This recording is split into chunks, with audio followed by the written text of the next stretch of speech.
दोस्तों, उम्मीद करती हूँ आप पूरे जोश में हैं और मुझे फॉलो कर रहे हैं। हम लोग टारगेट कर रहे हैं 95 plus in our paper 4 economics BCK. आप सबको पता होगा, कल मैंने 2 वीडियोस आपको यूट्यूब पर दिए थे जिसमें मैंने आपको 35 मार्क्स स्कोर कैसे करना है, पूरी रिविजन कैसे करनी है और उसके बाद 65 मार्क्स का जो बचा हुआ पोर्शन है उसको कैसे रिवाइज करना है, ये सब बताया था। अब देखो, अभी सुबह के 8 बज रहे हैं। हम सॉल्व करने वाले हैं पूरी इकोनॉमिक्स बीसीके की एमटीपी दिसंबर 22 एग्जाम्स के लिए सीरीज 2। बहुत सारे स्टूडेंट्स ने मुझे रिक्वेस्ट किया, मैम बहुत डिफिकल्ट लग रही है ये वाली एमटीपी, कुछ क्वेश्चंस भी अजीब से हैं, आप सॉल्व करवा दीजिए। अभी हम पूरी एमटीपी सॉल्व करेंगे। आपको करना क्या है, देखो, सबसे पहली बात, बिल्कुल पैनिक नहीं करना। थोड़े से क्वेश्चंस है, मुश्किल से 5-7 क्वेश्चन ऐसे हैं जो ट्विस्ट होके दिए हुए हैं। वो पूछ रहे, सिंपल बात है, बट घुमा फिरा कर पूछा है, तो बिल्कुल हमें पैनिक नहीं करना है। कुछ क्वेश्चंस ऐसे भी हैं जिनमें छोटे मोटे एरर्स हैं, आंसर्स गलत दिए हुए हैं, तो परेशान मत होना, ठीक है। एक एक करके 100 क्वेश्चन सॉल्व करेंगे और पूरी इकोनॉमिक्स बीसीके का एक तरीके से रिविजन भी हो जाएगा। सो वीडियो के बीच में आपको नहीं जाना है, हम पूरे क्वेश्चन सॉल्व करेंगे और उसके बाद ही वी विल एंड अप, ठीक है। एक बात जल्दी से आपको बता दूं, आज का स्केड्यूल क्या रहने वाला है। आज है 19 दिसंबर, 8 बजे हम ये एमटीपी सॉल्व कर रहे हैं। 10 बजे मैं आपको बीसीके का मैराथन दे दूंगी। बीसीके का मैराथन वीडियो आ जाएगा जिसमें चैप्टर 1, 2, 4, 5 और 6 होंगे। आराम से उसकी हेल्प से रिवाइज कर लेना पूरा बीसीके। चैप्टर 3 उसमें नहीं होगा, ठीक है। उसके बाद शाम को 6 बजे हम लाइव रिवीजन करेंगे इकोनॉमिक्स के चैप्टर 4 का, ठीक है। मैं आपको एमसीक्यूज भी सॉल्व करवा दूंगी, एक क्विज भी दे दूंगी, टेस्ट भी ले लूंगी और चैप्टर 4 हम रिवाइज कर लेंगे। और कल सुबह 20 दिसंबर को कल आपका एग्जाम होने वाला है। सुबह 9 बजे मैं आपको एक छोटा सा वीडियो दूंगी 5 मिनट का, जिसमें मैं आपको कुछ बेसिक बातें बताऊंगी, मिस्टेक्स जो आपको नहीं करनी है और कुछ इंपॉर्टेंट चीजें जिनका आपको ध्यान रखना है पेपर अटेम्प्ट करते हुए।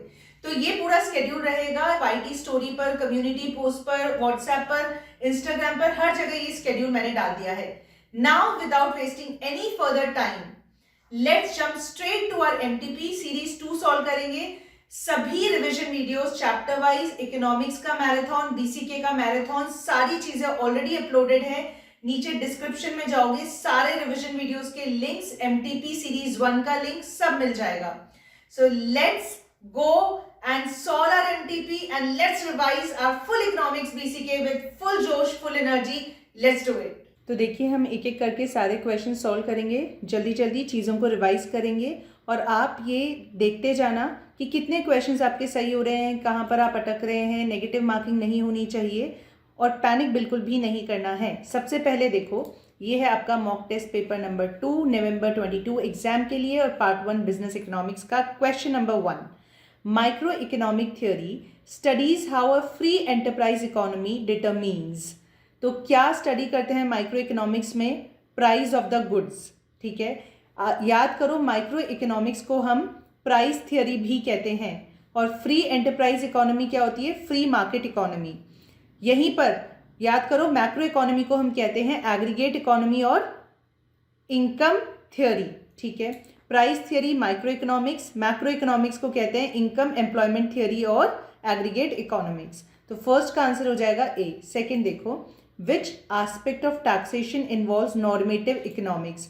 नॉर्मेटिव इकोनॉमिक्स क्या होता है दोस्तों?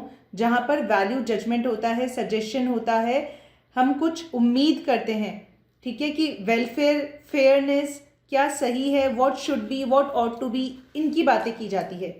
तो क्या होना चाहिए? फेयरनेस ऑफ द टैक्स, कितना होना चाहिए टैक्स, कैसा होना चाहिए, क्या होना चाहिए टैक्स रेट, ये आएगा नॉर्मेटिव इकोनॉमिक्स में। इसका आंसर हो जाएगा 2 का सी।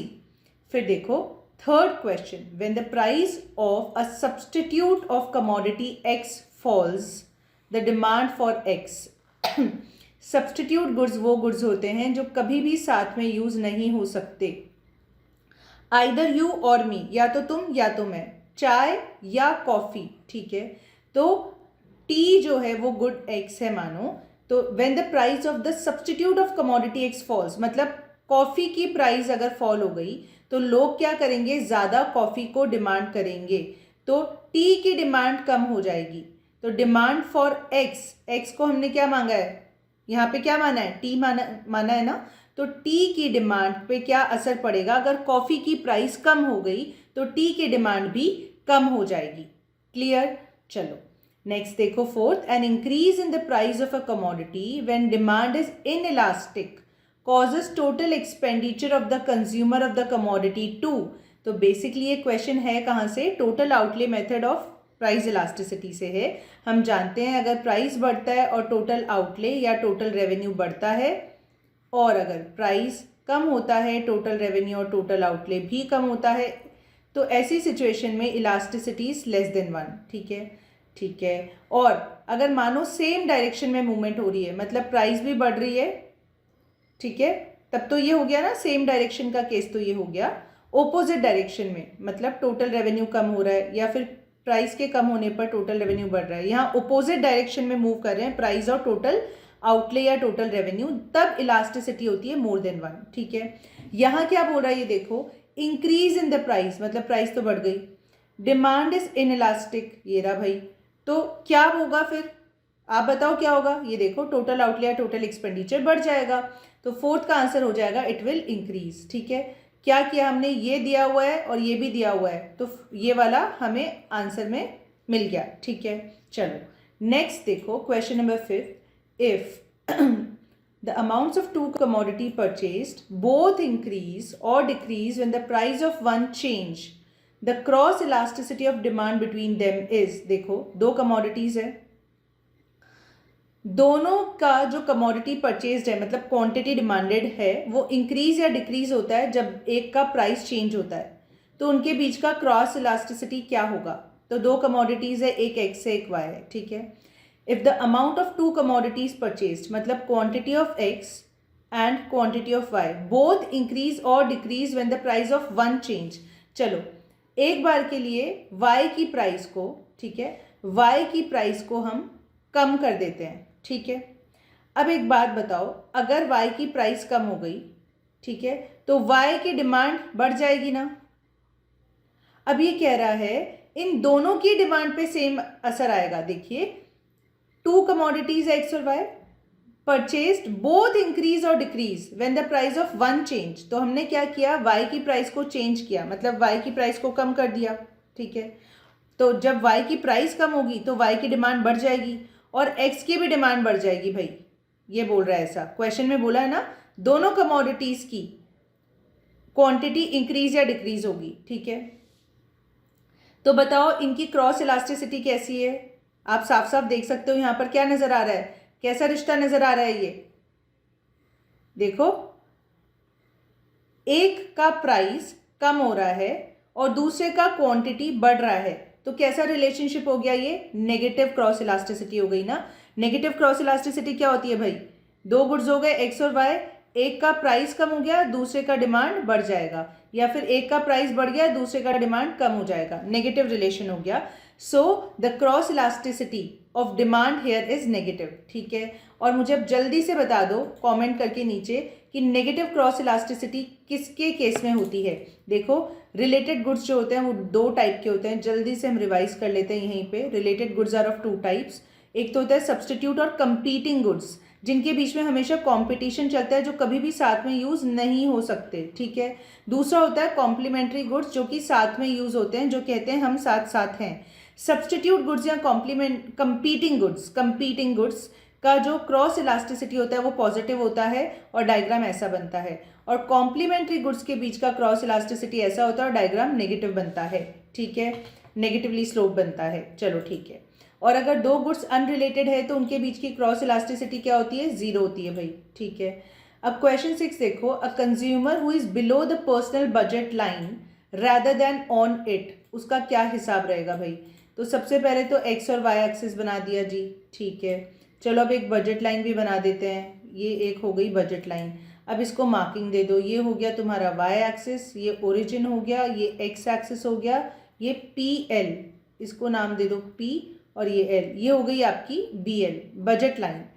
अब ये बोल रहा है एक कंज्यूमर है who is lying below the budget line, मतलब यहाँ कहीं पे कंज्यूमर है, तो क्या होगा, हम जानते हैं बजट लाइन के नीचे जो भी चीज़ होती है वो अंडर स्पेंड होती है, मतलब it is not spending all the personal income. 6th का आंसर हो जाएगा ए। अब एक बात बताओ, बजट लाइन के ऊपर जो भी पॉइंट्स होते हैं वो क्या होता है, entire money income is being spent, right. और बजट लाइन के बियॉन्ड कुछ पॉइंट्स होते हैं अगर, तो वो क्या बोलते हैं, ओवर स्पेंडिंग, अनअटेनेबल, कंज्यूमर की पहुंच के बाहर है वो, ठीक है, बजट के बाहर है। चलो अब देखो, ये चारों क्वेश्चन थोड़े से इंटरेस्टिंग है, 7th 8th 9th 10th, तो थोड़ा ध्यान से सुनना। इजी है, ऐसा नहीं है, मैं ये नहीं कहूँगी बहुत डिफिकल्ट है, पर थोड़ा घुमा के पूछा है। देखो कहता है the substitution effect for a fall in the price of a commodity is given bye. भाई अब एक बात समझना, सबसे पहली चीज़ तो सब्स्टिट्यूशन इफेक्ट होता क्या है। देखो दो गुड्स होते हैं, गुड एक्स और गुड वाई, ठीक है। दोनों गुड्स जो हैं वो सब्स्टिट्यूट्स है, मान लो, है ना, जैसे टी और कॉफ़ी। अब एक की प्राइस बढ़ गई, एक की अगर प्राइस बढ़ गई तो ये महंगा हो गया ना एक तरीके से, और ये थोड़ा सा सस्ता रहा, it is comparatively cheaper. X की प्राइस में कोई चेंज नहीं है, वाई की प्राइस बढ़ गई तो x is comparatively cheaper. So what people will do is they will buy more of X. So because of a change in price of commodity Y, price has increased, quantity demanded of X would increase. So people would substitute X instead of Y. Y की जगह लोग अब X को use करेंगे, इसको substitution effect कहते हैं। तो सब्स्टिट्यूशन इफेक्ट जो होता है ना, वो कैसे रिप्रेजेंट किया जा सकता है, ये पूछ रहा है। अब देखो इसमें दूसरा एक इंपॉर्टेंट वर्ड क्या है, इंडिफरेंस कर्व। तो इंडिफरेंस कर्व क्या होता है, इंडिफरेंस कर्व होता है, these are convex shaped downward sloping curves towards the right. These are indifference curves. A set of indifference curves is known as indifference map. है ना, ये तो ध्यान है जी, हाँ जी, ठीक है। चलो अब देखो, अगर इंडिफरेंस कर्व पे मूवमेंट हो रहा है ऊपर या नीचे, ठीक है, या सेम इंडिफरेंस कर्व पे ऊपर नीचे मूवमेंट हो रहा है, यहाँ से यहाँ, यहाँ से यहाँ, यहाँ से यहाँ, ठीक है, तो ये सारी चीज़ें तुम्हें क्या बताती है, ये सब्स्टिट्यूशन इफेक्ट ही तो बताती है। देखो higher the indifference curve higher is the level of satisfaction, ठीक है। तो यहाँ पर क्या हो रहा है कि अगर किसी भी कमोडिटी की प्राइस में चेंज हो रहा है तो सब्स्टिट्यूट में भी चेंज आएगा ही। तो चेंज कैसा भी हो सकता है। अब इसने बोला है चेंज इन द प्राइस, है ना, fall in the price of the commodity. तो भाई एक कमोडिटी फॉल होगी, ठीक है, फॉर एग्जाम्पल मानो वाई की प्राइस बढ़ गई, आप ये मान लो कि एक्स की प्राइस कम हो गई, तो जो भी कमोडिटी में चेंज होगा उसकी वजह से सब्स्टिट्यूट गुड की डिमांड में चेंज आएगा। तो एनीथिंग कैन हैपन। मूवमेंट अब भी हो सकता है इंडिफरेंस कर्व में, डाउनवर्ड मूवमेंट भी हो सकता है, और एक इंडिफरेंस कर्व से हम हायर इंडिफरेंस कर्व पर भी जा सकते हैं। बस यहाँ पर एक चीज़ याद रखो, तो आंसर क्या हो जाएगा, ऑल ऑफ द अबव। एक चीज़ याद रखना, कुछ बेसिक चीज़ें रिवाइज कर लो। Higher the indifference curve higher is the level of satisfaction. एक इंडिफरेंस कर्व पर पाए जाने वाले सभी पॉइंट्स इक्वल सेटिस्फैक्शन देते हैं, इक्वल यूटिलिटी देते हैं कंज्यूमर को। और अगर आप नीचे आते हैं इंडिफरेंस कर्व पे तो लोअर सेटिस्फैक्शन मिलेगा ऑफ कोर्स, ठीक है। चलो तो 7th का आंसर हो जाएगा डी। अब देखो क्वेश्चन नंबर 8, ये भी थोड़ा घुमा के पूछा है। बोल क्या रहा है, देखो सबसे पहले, when real income rather than money income is kept constant in drawing a consumer's demand curve is negatively sloped. Basically ये बोल रहा है जब आप डिमांड कर्व बनाते हो और आप इनकम को कांस्टेंट रख देते हो, चाहे रियल इनकम हो या मनी इनकम हो, कुछ भी हो। देखो ये बोल रहा है रियल इनकम को आपने कांस्टेंट रख दिया। रियल इनकम मतलब purchasing power of the commodity of the money, purchasing power of money या worth of the money.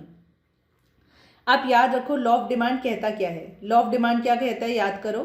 It says that price of the commodity and quantity demanded has inverse relationship, other things remaining constant, जिसे हम कहते हैं ceteris paribus. उस other things remaining constant में, ceteris paribus में याद करो income of the consumer, taste and preference of the consumer, price of related goods, सारी चीज़ों को कांस्टेंट मान लेते हैं ना। तो ये यहाँ पर बस आपको लॉ ऑफ डिमांड पूछ रहा है घुमा फिरा कर। तो देखो यहाँ पर इनकम को हमने कांस्टेंट रख दिया। अब डिमांड कर्व को ड्रॉ कर दो। वैसे भी डिमांड कर्व को ड्रॉ करते हैं तो लॉ ऑफ डिमांड यही कहता है सारी चीज़ों को कांस्टेंट रख दो, केवल खुद की प्राइस को छोड़कर, है ना। तो डिमांड कर्व कैसा आता है भाई, नेगेटिवली स्लोप्ड ही आता है हर बार, always it is negatively sloped, ठीक है। कैसा बनता है डिमांड कर्व, मुझे एक बार जल्दी से देख लो।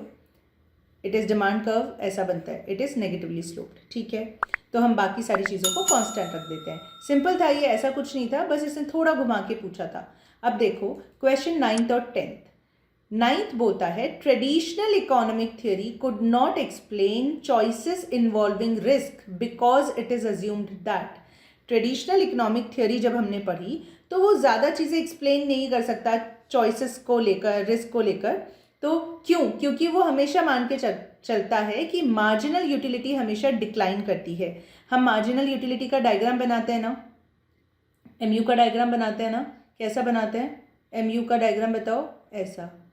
MU always declines, marginal utility हमेशा डिक्लाइन करती है ना। और जब मार्जिनल यूटिलिटी ज़ीरो होती है तब हमारी टोटल यूटिलिटी मैक्सिमम होती है। दिस इज TU कर्व, ठीक है, होता है ना ऐसा, ठीक है। चलो अब नेक्स्ट देखो 10th, empirical demand curve refers to demand curve estimated from. तो एम्पेरिकल वर्ड का मीनिंग सबसे पहले समझो। एम्पेरिकल का मतलब होता है real life data, actual. Empirical का मतलब ही एक्चुअल है, रियल लाइफ, ठीक है। तो एम्पेरिकल डिमांड कर्व का मतलब रियल लाइफ जो डेटा है उससे हम जो डिमांड कर्व बनाएंगे, है ना, उससे मतलब है एम्पेरिकल डिमांड कर्व का। तो ये जो है empirical demand curve, it refers to demand curve which is estimated from actual market price and quantity observations. Real life से, एक्चुअल सिचुएशन को, एक्चुअल डेटा से हम जो डिमांड कर्व ड्रॉ करेंगे उसे एम्पेरिकल डिमांड कर्व कहेंगे। एम्पेरिकल का मतलब ही एक्चुअल होता है, ठीक है जी। तो ये इस तरीके से 10 क्वेश्चंस हमने सॉल्व कर लिए। आई होप अभी तक आपको कोई दिक्कत नहीं आई। 7th 8th 9th 10th थोड़े से घूमे फिरे थे बट समझ आ गया। 11 देखो, अब इजी क्वेश्चंस है। With the relevant range isoquants are. Isoquant होता क्या है देखो, इंडिफरेंस कर्व क्या होता है, सेम लेवल ऑफ सेटिस्फैक्शन मिलता है हर एक पॉइंट पर जो कि सेम कर्व पर है। ऐसे ही आइसोक्वांट, आइसो मतलब इक्वल, क्वांट मतलब क्वांटिटी, आउटपुट या प्रोडक्शन। तो ऐसे कर्व जो कि कॉन्वेक्स टू द ओरिजिन होते हैं, डाउनवर्ड स्लोपिंग टूवर्ड्स राइट होते हैं, और क्या होता है, जो भी पॉइंट्स होते हैं सेम कर्व पे, मानो ये जो कर्व है इस पर ये पॉइंट्स है, they all give isoquant, same quantity, same output देते हैं प्रोड्यूसर को, ठीक है, same output. Indifference curve consumer को सेम सेटिस्फैक्शन देता है, आइसोक्वांट प्रोड्यूसर को सेम आउटपुट देता है, ठीक है। So these are negatively sloped, yes. Convex to the origin, yes. Can not cross मतलब they can not intersect each other. एक इंडिफरेंस कर्व जैसे इंटरसेक्ट नहीं कर सकते, दो इंडिफरेंस कर्व्स एक दूसरे को इंटरसेक्ट नहीं करते, वैसे ही दो आइसोक्वांट भी कभी एक दूसरे को इंटरसेक्ट नहीं करते। दे कैन नॉट क्रॉस और intersect each other. So answer क्या हो जाएगा, or all of the above, ठीक है।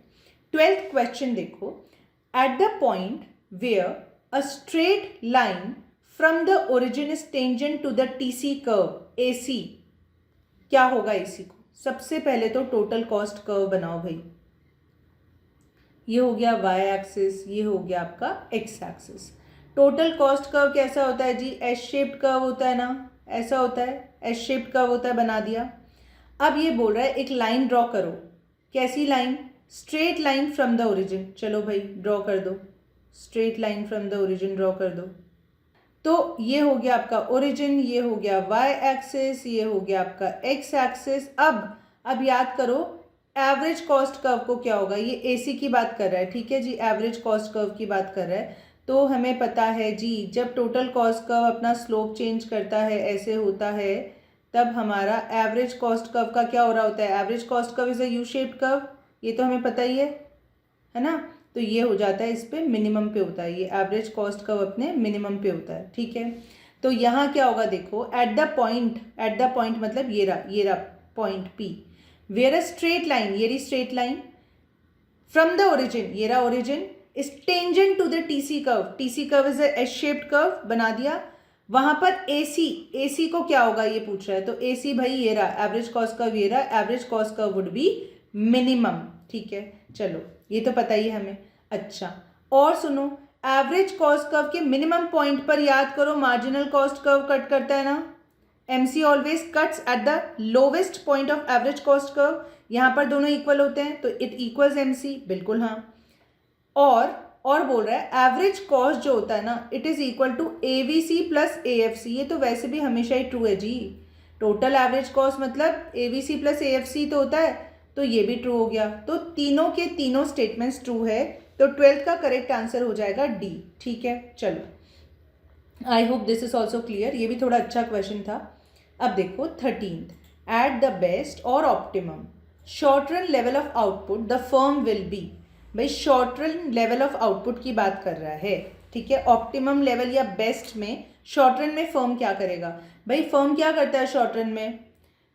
क्या करेगा ऑप्टिमम लेवल पर या बेस्ट लेवल पर? या तो प्रॉफिट्स को मैक्सिमाइज करेगा या लॉसेस को मिनिमाइज करेगा। सिंपल सा क्वेश्चन है, ठीक है।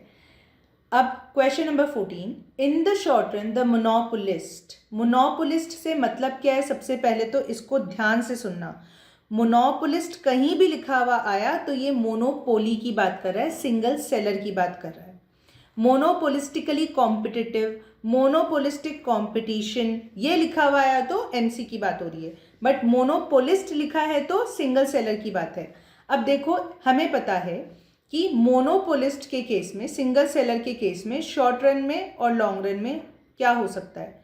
शॉर्ट रन में देवियों और सज्जनों लॉसेस भी हो सकते हैं, सुपर नॉर्मल प्रॉफिट्स भी हो सकते हैं और नॉर्मल प्रॉफिट्स भी, और लॉन्ग रन में ओनली प्रॉफिट्स होंगे, लॉसेस तो हो ही नहीं सकता जी। मोनोपोलिस्ट जो होता है वो ओनली लॉन्ग रन में प्रॉफिट्स कमाएगा, ठीक है। अभी शॉर्ट रन की बात कर रहा है, तो शॉर्ट रन में क्या हो सकता है मुझे बता दो जल्दी से। ब्रेक इवन, हाँ जी बिल्कुल हो सकता है। लॉस भी हो सकता है, प्रॉफिट भी हो सकता है। अभी तो बोला शॉर्ट रन में तीनों में से कोई भी सिचुएशन हो सकती है, लॉन्ग रन में ओनली प्रॉफिट्स, तो any of the above answer हो जाएगा। 15th देखो, in the long run equilibrium the pure monopolist, monopolist मतलब single seller, can make pure profits because of. मैंने बोला ना लॉन्ग रन में एक मोनोपोली फर्म केवल प्रॉफिट्स बनाता है बिकॉज ऑफ ब्लॉक्ड एंट्री।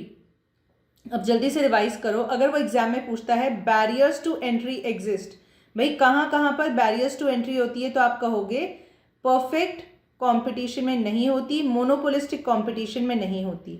तो होते कहाँ हैं barriers? Poly poly poly poly में बैरियर्स होते हैं, ओलिगोपॉली में भी और मोनोपोली में भी, और सबसे ज़्यादा स्ट्रिक्ट बैरियर्स होते हैं मोनोपोली में, ठीक है। ये सारे क्वेश्चंस वो पूछ चुका है एग्जाम्स में, इसीलिए मैं ये चीज़ें आपको रिवाइज करवा रही हूँ, ठीक है जी। चलो 16th देखो, when the industry is in long run equilibrium the monopolistic competitor. अब देखो क्या लिखा है, द मोनोपोलिस्टिक कॉम्पिटिटर लिखा है, इसका मतलब क्या हुआ जी? इसका मतलब क्या है? Monopolistic competition will produce at the lowest point on it's LAC curve.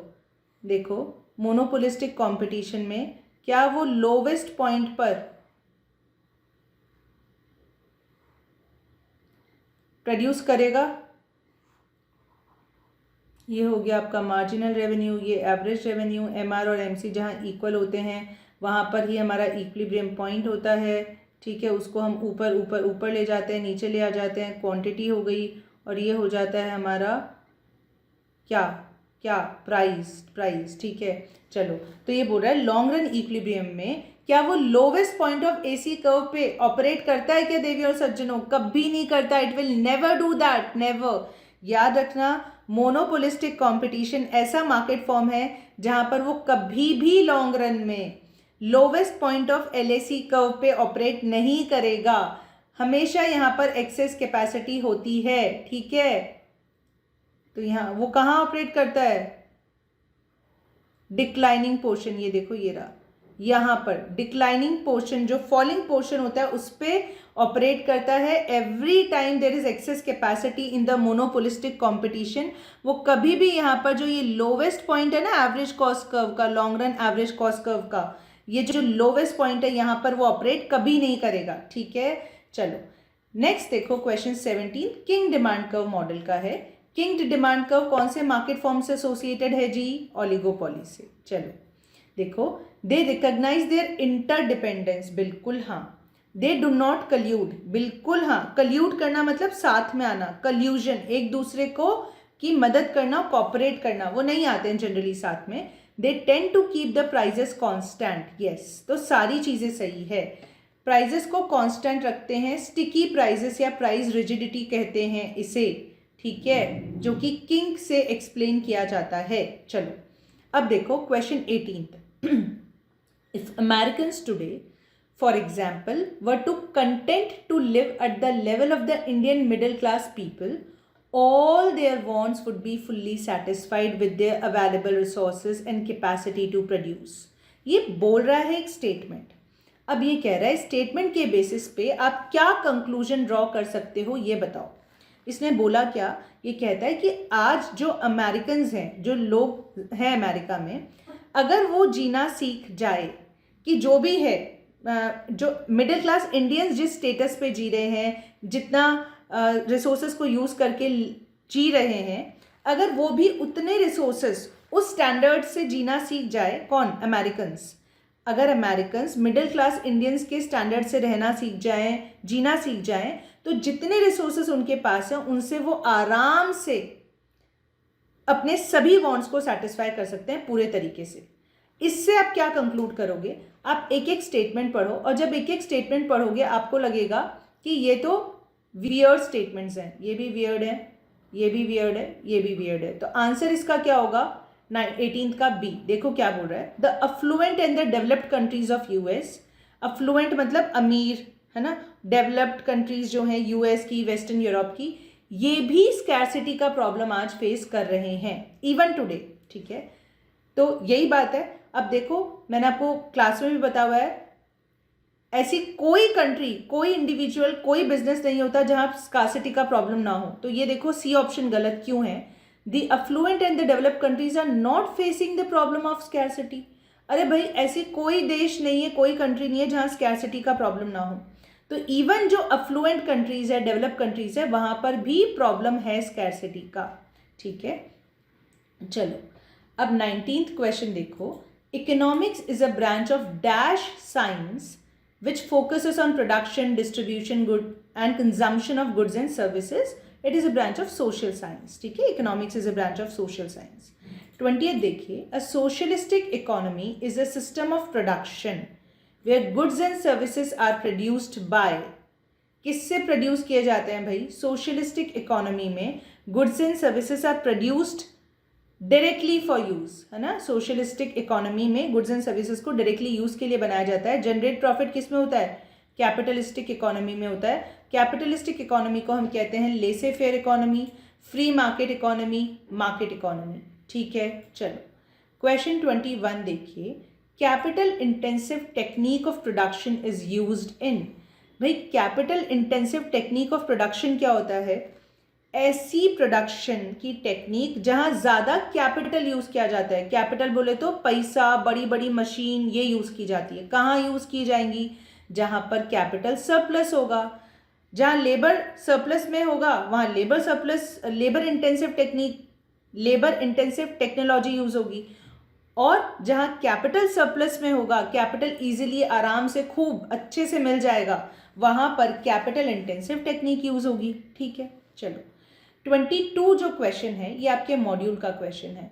ये सिंपल सा क्वेश्चन है, लंबा चौड़ा इसको बना दिया है. आपको इतना क्लियर होना चाहिए क्या बोल रहा है. देखो बोल रहा है कोविड-19 के दौरान एक कंज्यूमर जो है ना वो वेजिटेबल वेंडर को देखता है. उस वेजिटेबल वेंडर ने जो है अपनी प्राइजेस को बढ़ा दिया है थोड़ा. ठीक है, बट फिर भी she will by the vegetables, है ना. That customer consumer would by the vegetables. She will buy dash vegetables than as her usual demand, showing the demand of vegetable is dash. ठीक है, तो भाई क्या करेगा ये कंज्यूमर, क्या करेगा, वेजिटेबल है ना, एक तरीके से नेसेसरी गुड है, जितना चाहिए उतना ही खरीदेगा, क्यों ज़्यादा खरीदेगा. ठीक है, तो it will buy same amount of vegetables, same quantity of vegetables, showing that demand for vegetables is less elastic or inelastic. ठीक है, चलो हो गया. 23rd देखो. At saturation point of TU curve the slope of TU curve is. At saturation point of TU curve, तो चलो भाई सबसे पहले तो टोटल यूटिलिटी कर्व बनाओ. चलो बनाते हैं टोटल यूटिलिटी कर्व. कैसा बनता है, ठीक है, दिस इज टोटल यूटिलिटी. जब TU हमारा मैक्सिमम होता है तब हमारा MU जो होता है वो मार्जिनल यूटिलिटी कैसी होती है, ज़ीरो होती है. ठीक है, ये हो गई ज़ीरो. और ये हो गया हमारा टी यू मैक्सिमम। जब टी यू मैक्सिमम होता है तभी उसे कहते हैं पॉइंट ऑफ सैचुरेशन, ठीक है।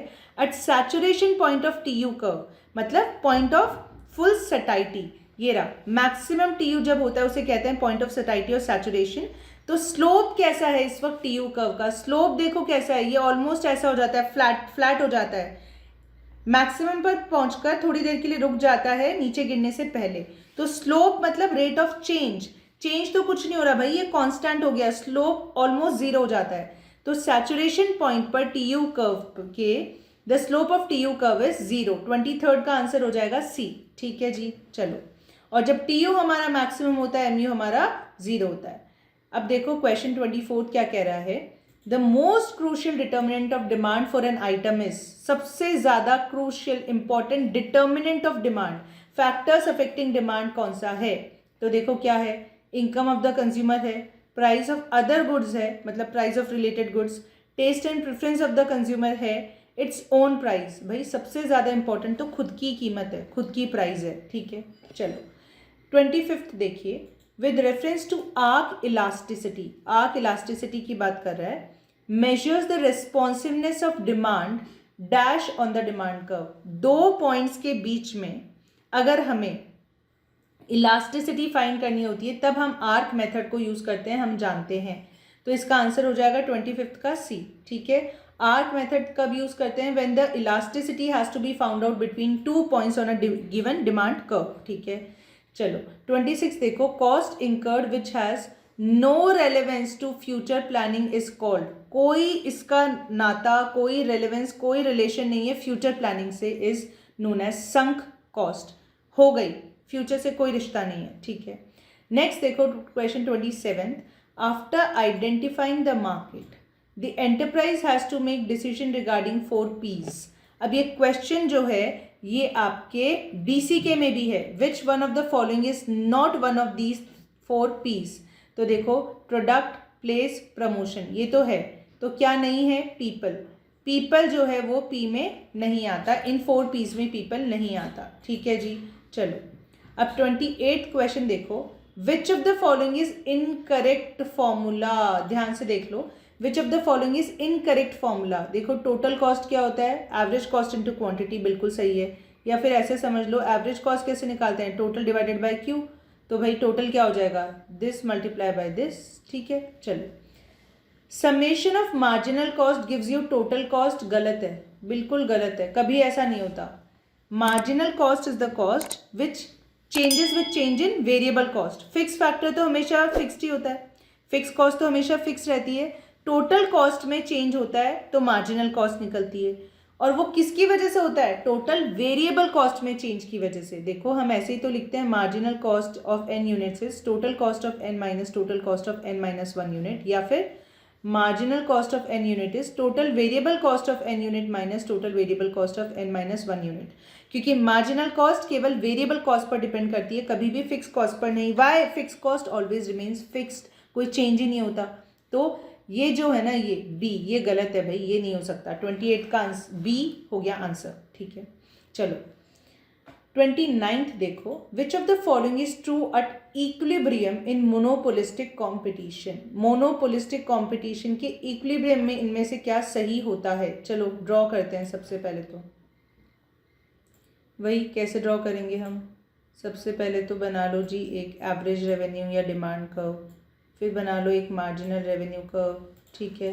चलो ये हो गया आपका एवरेज रेवेन्यू, ये हो गया आपका मार्जिनल रेवेन्यू, ये हो गया मार्जिनल कॉस्ट, और जहाँ पर MR और MC मिलते हैं वो हो जाता है आपका इक्विलिब्रियम पॉइंट, ठीक है। और उसको हम ऊपर ले जाते हैं तो इक्विलिब्रियम प्राइस मिल जाता है हमें, ठीक है।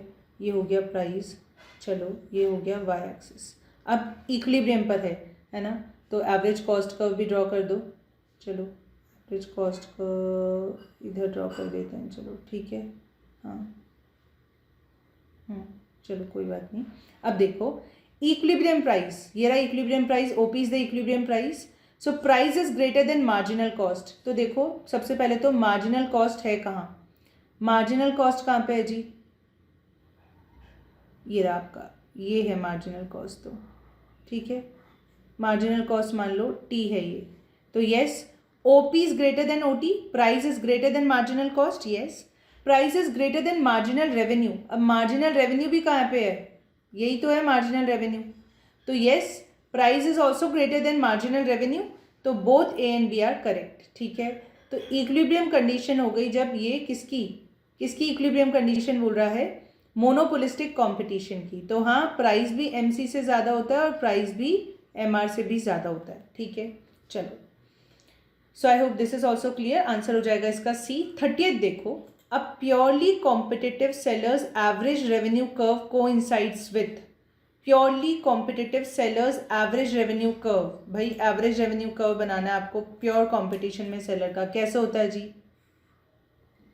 ये एक्स और वाई एक्सिस हो गए, average revenue curve pure competition में A R M R price line या फिर डिमांड कर्व, सब कुछ सेम ही होता है। So average revenue curve it will coincide with both the demand and the marginal revenue curve. Perfect competition में it is perfectly elastic और infinitely elastic, ठीक है।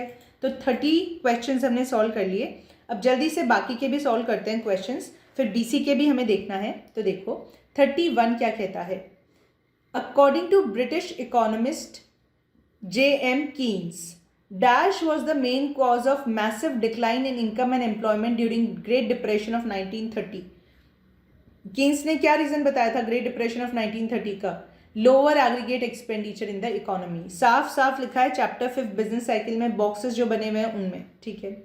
चलो नेक्स्ट देखो, पोस्ट वॉर रिकंस्ट्रक्शन, भाई वॉर हो गया, युद्ध हो जाता है, वॉर हो जाता है, उसके बाद जो रिकंस्ट्रक्शन होना शुरू होता है वो उसके रिस्पेक्ट में पूछ रहा है कि क्या ट्रू है। देखो it will push the economy to slow down, बिल्कुल भी नहीं जी, ऐसा नहीं होता।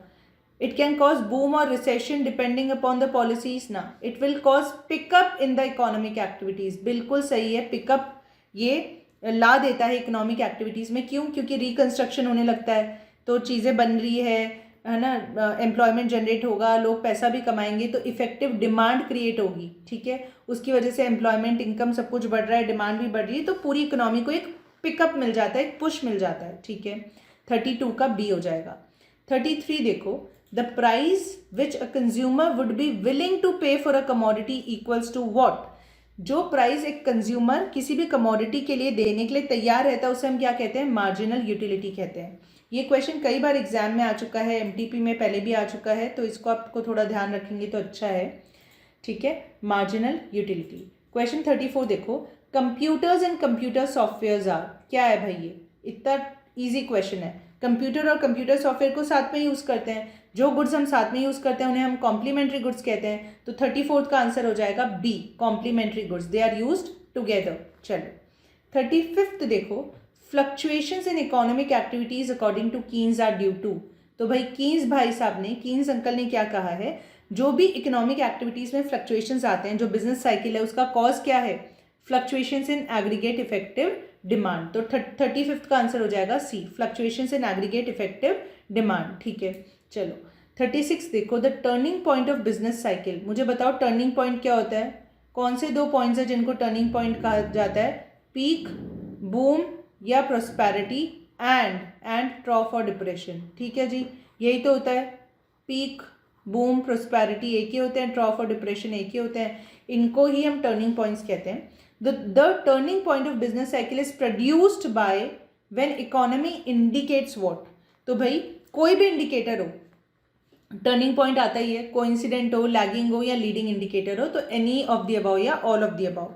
तो ये जो 3 टाइप के इंडिकेटर्स हैं, इनमें से कोई भी इंडिकेटर अगर कुछ इंडिकेट कर रहा है, इकोनॉमी में इंडिकेशन आ रही है इन इंडिकेटर से, तो टर्निंग पॉइंट हो सकता है बिजनेस साइकिल का, ठीक है। चलो 37 देखो, you shaped average cost curve is based on, तो देखिए कई बार एग्जाम में इसने ये क्वेश्चन पूछा है कि ऐसे कौन कौन से कॉस्ट कर्व्स हैं जो यू शेप्ड हैं, है ना, तो हम जानते हैं सबसे पहले तो होता है हमारा एवरेज टोटल कॉस्ट कर्व, ठीक है, फिर दूसरा होता है हमारा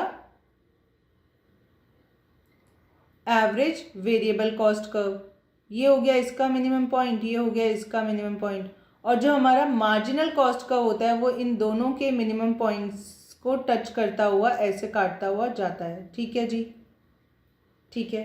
तो ये तीनों कर्व जो होते हैं वो यू शेप्ड होते हैं। एक ऐसा कर्व बताओ जो कभी यू शेप हो ही नहीं सकता, कमेंट्स में बताओ the curve which can never be U shaped. ठीक है, अब ये यहाँ पर क्वेश्चन में क्या पूछ रहा है, U shaped average cost curve, मतलब ये एटीसी की बात कर रहा है, एवरेज टोटल कॉस्ट कर्व या average cost curve is U shaped, why, because of law of variable proportion, because of law of variable proportion, answer हो जाएगा ए।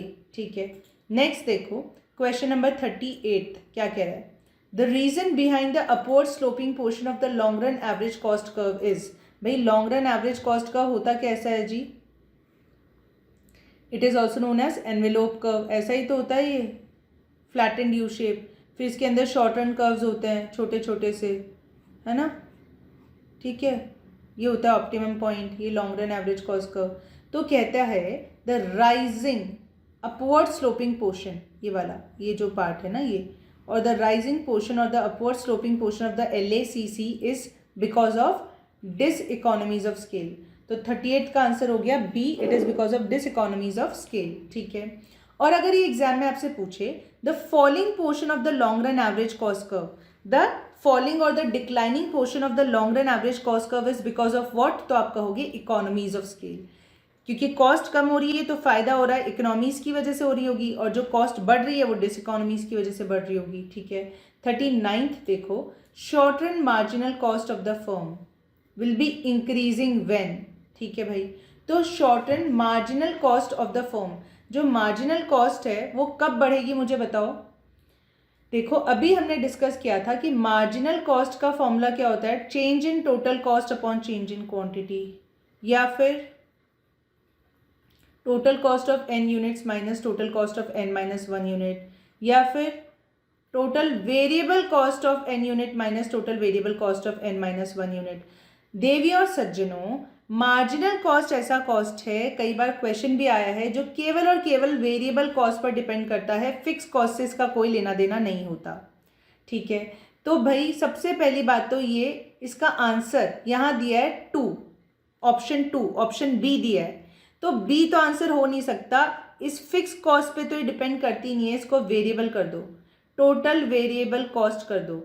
देखो अगर short run marginal cost of the firm will be increasing पूछ रहा है कि marginal cost है ना शॉर्ट रन में, वो बढ़ेगी, कब बढ़ेगी, जब टोटल वेरिएबल कॉस्ट बढ़ेगी तभी एमसीबी बढ़ेगी। ठीक है, वेरिएबल कॉस्ट पर ही डिपेंड करता है मार्जिनल कॉस्ट। तो इसमें एक छोटा सा करेक्शन करो, 39th में ऑप्शन बी राइट आंसर तब होगा जब आप टोटल फिक्स कॉस्ट को हटा के total variable cost is increasing कर दोगे। ठीक है, तो मार्जिनल कॉस्ट बढ़ रही है मतलब क्यों, वेरिएबल कॉस्ट बढ़ रही होगी। ठीक है, चलो क्वेश्चन 40 देखो, consumer is sovereign under, consumer is sovereign, sovereign का मतलब सुप्रीम है, बहुत पावर है उसके पास में, कहाँ पर, फ्री इकोनॉमी में भी है, मिक्स्ड इकोनॉमी में भी है, कंट्रोल्ड इकोनॉमी में नहीं है, तो बोथ ए एंड बी हो जाएगा, 40th का आंसर हो जाएगा डी। ठीक है, अभी तक मैंने आपको एक क्वेश्चन में करेक्शन करवाया है 39th में। ठीक है, चलो 41 देखो, the problem of what to produce relate to, भाई क्या बनाना है, क्या बनाना है, ये प्रॉब्लम किससे रिलेट करता है, this problem relates to the choice of goods and service.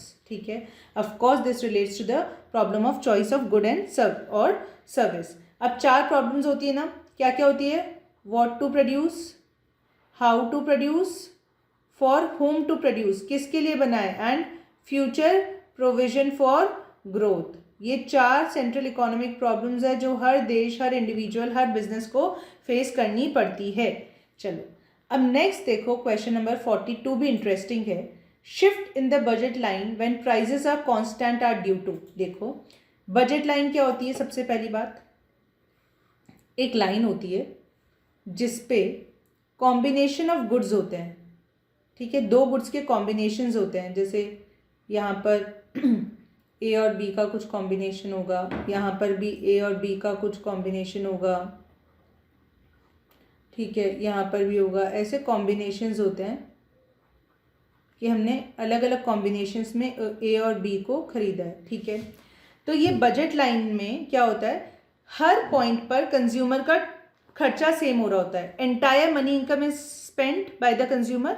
अगर वो यहाँ पर 100 रुपीज़ स्पेंड कर रहा है तो यहाँ पे भी 100 ही स्पेंड कर रहा है, 100 entire money income is spend. ठीक है, now it is saying shift होना है, बजट लाइन में शिफ्ट होना है, तो वो किस वजह से होता है, तो देखो सबसे पहले तो राइट वर्ड शिफ्ट हो सकता है या तो बजट लाइन में, है ना, या फिर लेफ्टवर्ड शिफ्ट हो सकता है।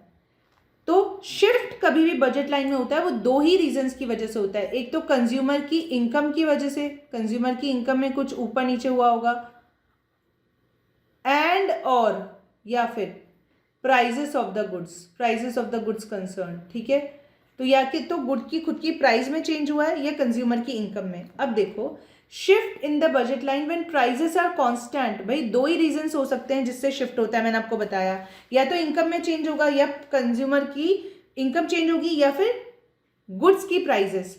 ये बोल रहा है प्राइजेस तो कांस्टेंट है, मतलब ये वाला पार्ट जो है ना, ये प्राइजेस तो कांस्टेंट है, तो फिर किस लिए शिफ्ट हो सकता है, क्या रीजन हो सकता है शिफ्ट का, कंज्यूमर की income, change in the income of the consumer. तो 42 का आंसर हो जाएगा ए, ठीक है। यहाँ पे एक चीज और मैं आपको बताना चाहती हूँ। देखो, अगर मान लीजिए ये है आपकी ओरिजिनल बजट लाइन, ठीक है। अब मान लो वो क्वेश्चन में आपको कहता है कंज्यूमर की इनकम बढ़ गई, तो आप क्या करोगे, बजट लाइन राइटवर्ड शिफ्ट हो जाएगी, ठीक है, पूरी की पूरी ऐसे शिफ्ट हो जाएगी। कई बार वो कहता है कंज्यूमर की इनकम कम हो गई, तो बजट लाइन पूरी की पूरी लेफ्टवर्ड शिफ्ट हो जाएगी, ठीक है। कई बार प्राइस में भी चेंज हो जाता है। मान लो कि दोनों के दोनों गुड्स की प्राइस में कम हो गई, है ना।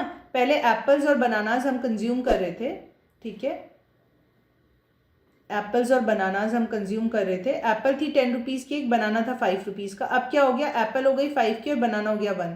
तो क्या होगा, उसी इनकम से अब हम ज़्यादा एप्पल और बनाना खरीद पाएंगे ना। तो दोनों goods, price of X and price of Y, अगर दोनों गुड्स की प्राइस कम हो गई तो बजट लाइन फिर से शिफ्ट हो जाएगी राइट की तरफ, क्योंकि अब हम ज़्यादा खरीद पाएंगे।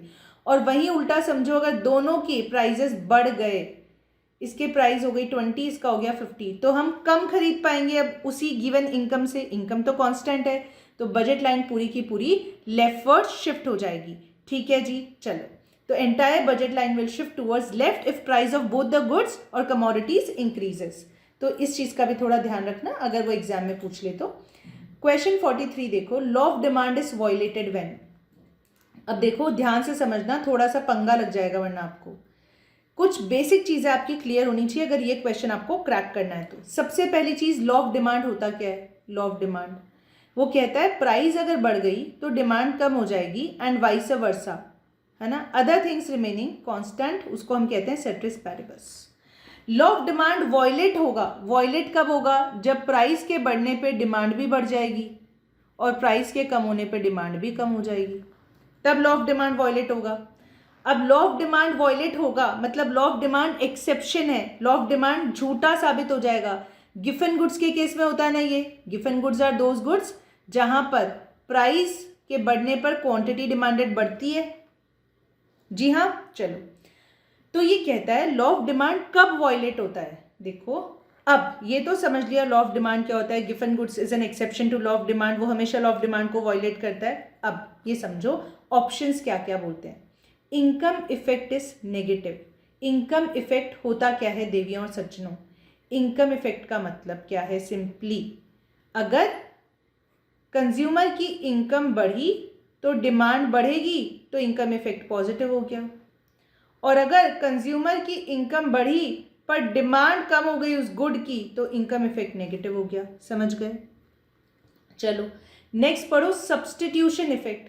अब ये सब्स्टिट्यूशन इफेक्ट क्या होता है जी। सब्स्टिट्यूशन इफेक्ट देखो, दो गुड्स हैं, गुड एक्स और गुड वाई, ठीक है।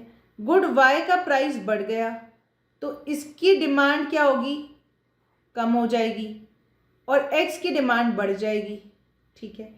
तो किसी और गुड के महंगे होने की वजह से, सब्स्टिट्यूट गुड के महंगे होने की वजह से मैं तो रिलेटिवली चीपर हो गई, रिलेटिवली चीपर लग रहा हूं ना मैं, तो मैं चीप लगूंगा, तो लॉ ऑफ डिमांड कहता है quantity will increase, quantity demanded will increase, ठीक है। तो ये सब्स्टिट्यूशन इफेक्ट होता है। अगर रिलेटेड गुड महंगा हो गया तो हमें ज़्यादा खरीदा जाएगा, और रिलेटेड गुड सस्ता हो गया तो हमें कम खरीदा जाएगा, ठीक है। चलो, तो देखो इनकम इफेक्ट नेगेटिव कहाँ पर होता है जी, इंफीरियर गुड्स के केस में। इंफीरियर गुड्स के केस में इनकम इफेक्ट नेगेटिव होता है। सब्स्टिट्यूशन इफेक्ट नेगेटिव कब होता है, कभी नहीं होता। Substitution effect is always positive, ठीक है। अब देखो थर्ड ऑप्शन पढ़ो, negative income effect is greater then the substitution effect. Negative income effect is greater then the substitution effect. समझा देती हूँ ये है क्या। सबसे पहली चीज़ तो 3 तरीके के गुड्स होते हैं, जल्दी से देख लो, ये इंपॉर्टेंट है इसलिए समझा रही हूँ। नॉर्मल गुड्स, इन्फीरियर गुड्स और गिफन गुड्स। नॉर्मल गुड्स तो आप जानते हो जिस पे लॉ ऑफ डिमांड अप्लाई करता है, नॉर्मल गुड्स, ठीक है।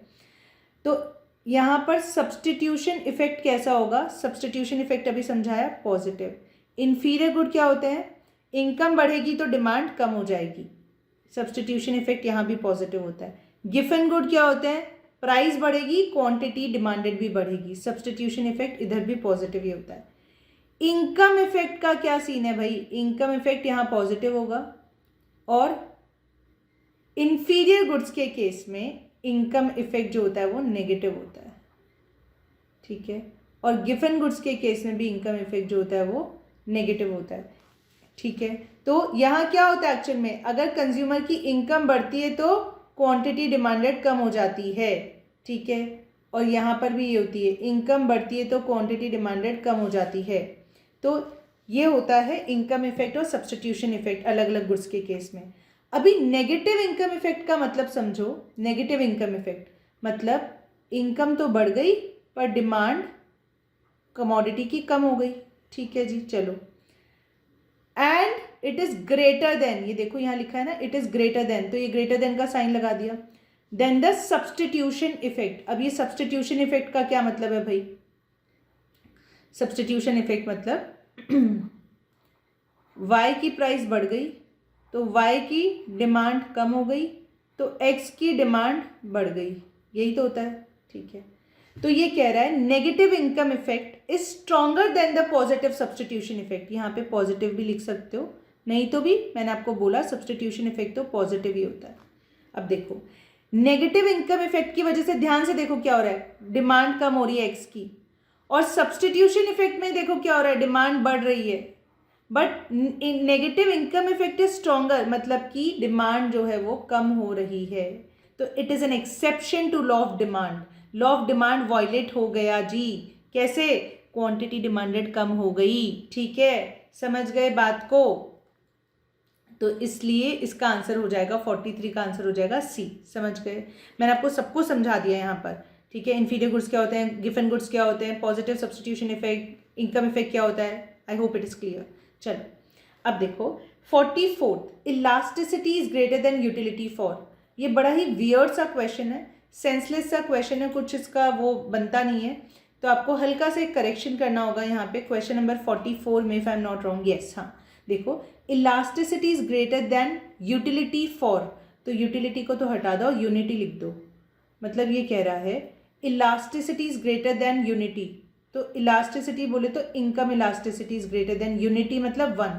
तो एक्चुअली ये क्वेश्चन क्या होना चाहिए, सही क्वेश्चन क्या होना चाहिए, income elasticity is greater than unity greater than 1 for, आप जानते हो लग्जरीज के केस में होता है ये, ठीक है। अब यहीं पर लगे हाथ रिवाइज कर लो, इनकम इलास्टिसिटी EI है ना, या तो पॉजिटिव होगा या तो नेगेटिव होगा। नेगेटिव कौन से गुड्स के केस में होता है, इन्फीरियर गुड्स के केस में होता है, ये बहुत इंपॉर्टेंट है। और ये नॉर्मल गुड्स के केस में ये पॉजिटिव होता है, ठीक है। EI अगर ग्रेटर देन 1 होता है तो लग्जरी का केस है, अगर लेस देन 1 है तो फिर क्या है, नेसेसिटीज़ है, ठीक है, नॉर्मल गुड्स हैं, ठीक है।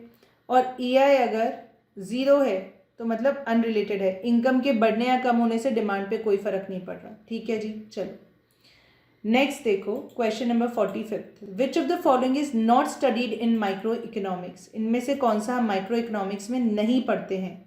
Which of the following is not studied in micro, तो भाई माइक्रो में factor, pricing, location of industry और कंज्यूमर बिहेवियर को हर हाल में पढ़ा जाता है।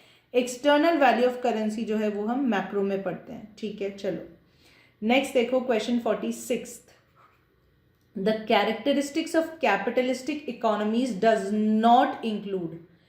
कैपिटलिस्टिक इकोनॉमी को हम कहते हैं laissez faire economy, free market economy और मार्केट इकोनॉमी। इनमें से कौन सा फीचर नहीं है कैपिटलिज्म में, राइट टू प्राइवेट प्रॉपर्टी है, फ्रीडम ऑफ इकोनॉमिक चॉइस है, एब्सेंस ऑफ कंज्यूमर चॉइस बिल्कुल भी नहीं, कंप्लीशन, ये कंप्लीशन नहीं है, ये कंपटीशन होगा, इसको करेक्ट कर लो, this is competition, competition. Cut throat competition होता है भाई, एकदम सही बात है। तो गलत क्या है? कंज्यूमर चॉइस एब्सेंट होती है? नहीं, there is freedom of choice, consumer को चॉइस भी मिलती है। तो C is the wrong answer, wrong option. ठीक है, चलो सी हो गया आपका आंसर। 47 देखो, which of the following are within the scope of business economics. भाई कौन कौन से बिजनेस इकोनॉमिक्स के स्कोप में है? तो देखो क्या क्या है, capital budgeting, risk analysis, business cycle, सारी चीज़ें, तो all of the above answer हो जाएगा 47 का। ठीक है, चलो अब 48 देखो, 48 क्वेश्चन डायरेक्ट क्वेश्चन आपके मॉड्यूल से। ठीक है, इसमें कुछ भी नहीं है, ये बोल रहा है सब्सटीट्यूशन इफेक्ट स्ट्रॉन्ग कब होगा। तो भाई जब गुड्स क्लोज सब्सटीट्यूट्स होते हैं एक दूसरे के, और हम एक गुड से दूसरे गुड पर जब स्विच करते हैं, फॉर एग्जाम्पल आप मिसवाक को छोड़कर दंत कांति पर आ रहे हो, तो आपका जो सब्सटीट्यूशन कॉस्ट है ना, वो बहुत लो होना चाहिए। दोनों सब्सटीट्यूट्स में बहुत कम डिफरेंस होना चाहिए, lower cost of switching to the substitute. वहीं पे लोअर इनकन्वीनियंस होना चाहिए। कोई भी अगर Closeup, red crystal Closeup use कर रहा है जो एकदम फ्रेश वैसा होता है, अगर वो मिसवाक या दंत कांति पर आएगा तो उसको थोड़ा इनकन्वीनियंट लगेगा, प्रॉब्लम होगी। लेकिन मिसवाक, दंत से दंत कांति से मिसवाक, ये सब ठीक है, समझ रहे हो। तो सब्सटीट्यूट्स गुड्स जब होते हैं, उनको एक दूसरे को स्विच करने में हमें ज़्यादा दिक्कत ना हो, कॉस्ट में भी ज़्यादा डिफरेंस ना हो, क्लोजर सब्सटीट्यूट्स हो, तो सब्सटीट्यूशन इफेक्ट स्ट्रॉन्गर होता है। तो इसका answer all of the above होगा। हाँ, आपके एमटीपी के जो आंसर किए है उसमें 48 का आंसर शायद ए दिया है, जो कि गलत है, और डी सही है। ठीक है, इसको मार्क कर लेना। 49 देखो, ये बोल रहा है in spite of the fact that the price of the television sets, refrigerators, ACs, etc. have been continuously rising, their demand does not stand any tendency to fact because they are। ये fact नहीं है, ये fall है, fall. ठीक है, ये बोल रहे हैं कि आप देख सकते हो कि टेलीविजन सेट्स है, रेफ्रिजरेटर्स है, AC है, इन सब की जो प्राइस है ना, दिन पे दिन राइज कर रही है, इन सब की प्राइजेस बढ़ ही रही है। 5 साल पहले आप देखते थे टीवी कितने रुपए का आता है, आज उससे महंगा ही आ रहा है ना। उनकी डिमांड जो है ना, वो बिल्कुल भी फॉल नहीं हो रही। इसका रीज़न क्या है? What is the reason? Because they are conspicuous necessities. Conspicuous का मतलब होता है दिखावा, जो दिख रहा है। कंस्पिक्वस नेसेसिटीज़ का मतलब है ऐसी चीज़ें जो असल में तो ज़रूरी नहीं है, नेसेसरी नहीं है, but because of the social behaviour हर जगह वो मिलती है। हर घर में fridge, AC, cooler, TV, smartphone, bike है, तो ये कंस्पिक्वस नेसेसिटीज़ हो गई। सोशल बिहेवियर की वजह से ये नेसेसरी गुड्स बन गई हैं, और इसीलिए भले ही इनके प्राइसेस बढ़ रहे हैं, इनकी डिमांड कहीं पर भी कम नहीं हो रही। It is an exception to law of demand, conspicuous necessities. ठीक है, it is an exception to law of demand. Question 50 देखो क्या बोलता है, what are the determinants of price elasticity. ऐसे कौन से फैक्टर्स हैं जिन पर प्राइस इलास्टिसिटी डिपेंड करता है? Number 1, availability of substitutes. Yes, जितने ज़्यादा सब्सटीट्यूट्स उतनी ज़्यादा इलास्टिसिटी। प्राइस रेंज, जी हाँ, जो बहुत महंगे और बहुत सस्ते गुड्स होते हैं उनकी इलास्टिसिटी कम होती है। ठीक है, position of a commodity in the consumers budget, बिल्कुल हाँ, तो ऑल ऑफ द अबव हो जाएगा। ठीक है, चलो नेक्स्ट देखो, लास्ट 10 क्वेश्चंस इकोनॉमिक्स के रहते हैं, फिर BC के देखेंगे। क्वेश्चन 51 कहता है income इलास्टिसिटीज dash in the short run and long run. तो भाई लॉन्ग रन में और शॉर्ट रन की बात करो तो इनकम इलास्टिसिटी हो या कोई भी इलास्टिसिटी वो डिफर ही करेगी ऑफ कोर्स। ठीक है, 52 accounting cost are. Accounting cost क्या होता है भाई? एक्सप्लिसिट कॉस्ट को अकाउंटिंग कॉस्ट कहते हैं। Actual expenditure which has taken place, आपने बैंक से पैसा दिया, कैश में दिया, एक्चुअल जो खर्चा हुआ है, जो भी एक्सपेंस हुए हैं, उनको अकाउंटिंग कॉस्ट या एक्सप्लिसिट कॉस्ट कहते हैं। 52 का हो गया B। C देखो 53 देखिए, 53 telecom industry is an example of. ये क्वेश्चन एग्जाम में भी आया हुआ है। Telecom industry is an example of, किसका एग्जाम्पल है? ओलिगोपॉली का। ओलिगोपॉली में क्या होता है? Oligo means few, poly means seller. Few का मतलब क्या है? 2 to 10 सेलर्स। अगर 2 से 10 सेलर्स है, फ्यू सेलर्स है तो ओलिगोपॉली है। सिंगल सेलर है तो मोनोपोली है। Very large number of sellers, perfect competition. Large number of sellers, monopolistic competition. 54 on the basis of nature of transaction, ये नेटिव नहीं है, this is not native, this is nature. On the basis of nature of transaction, the market is classified into spot and future market. On the basis of nature of transaction, the market is classified into spot and future market. इसने exam में spot market और future market का definition भी पूछा है. spot market में तुरंत delivery होती है on the spot. Future market में एक प्री डिटरमिन्ड टाइम होता है, प्राइस होता है, डे होता है, उस पर डिलीवरी की जाती है. ठीक है. 55th देखो, total revenue is maximise when total revenue is, अरे ये क्या क्वेश्चन है भाई, यहाँ पे लिख दो marginal revenue. Total revenue is maximum when marginal revenue is zero. 55th का आंसर हो जाएगा B. T R maximum when M R is zero. T U is maximum when M U is zero. Total cost is maximum when marginal cost is zero. ठीक है, चलो third, all right, हाँ चलो इसका answer हो गया zero. 56 देखो, third degree of price discrimination can be explain through example of. देखो दोस्तों, प्राइस डिस्क्रिमिनेशन का टॉपिक अपने आप में बहुत इंपॉर्टेंट है. कौन सा ऐसा मार्केट है जहां कभी भी प्राइस डिस्क्रिमिनेशन नहीं हो सकता? Perfect competition. बाकी तीनों मार्केट फॉर्म्स में प्राइस डिस्क्रिमिनेशन हो सकता है. सवाल नंबर 2, कौन सा ऐसा मार्केट है जहां मैक्सिमम प्राइस डिस्क्रिमिनेशन होता है? मोनोपोली. कितने डिग्री होती है प्राइस डिस्क्रिमिनेशन की? 3 डिग्रीज होती है. 1, 2, 3. फर्स्ट में आप कंज्यूमर सेगमेंट के बेसिस पे, कंज्यूमर, डॉक्टर, लॉयर, ऐसे उनके बेसिस पे आप प्राइस डिस्क्रिमिनेशन करते हो, पूरा कंज्यूमर सरप्लस ले जाता है. ठीक है, मोनोपोलिस्ट.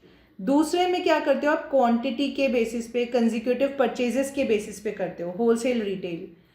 तीसरे में third degree of price discrimination होता है. It is done on the basis of dividing the consumers into सब पार्ट्स, सब locations on the basis of various categories like gender, caste, location, ऐसा. ठीक है, तो third degree of price discrimination की बात कर रहा है ये.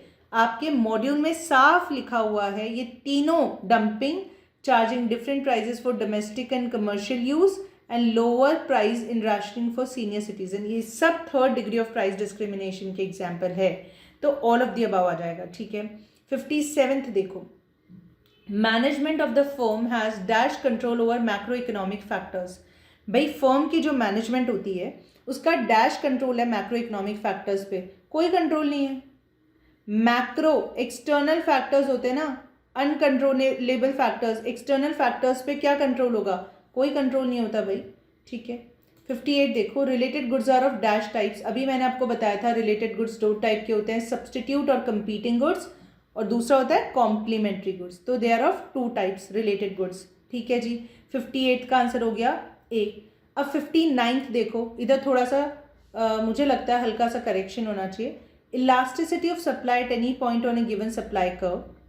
सप्लाई कर्व कैसा होता है? पॉजिटिवली स्लोप्ड होता है कि नेगेटिवली स्लोप्ड होता है? बताओ. लॉ ऑफ सप्लाई क्या कहता है? There is a positive relationship between the price and the quantity supplied. So this is your supply curve. For example, the elasticity of supply at any point on a given supply curve passing through the origin point making angle of 35 degree with the x-axis is. ये 35 degree का angle बना रहा है. Passing through the origin 35 degree का angle बना रहा है x axis के साथ में. ठीक है, तो क्या होगा जी?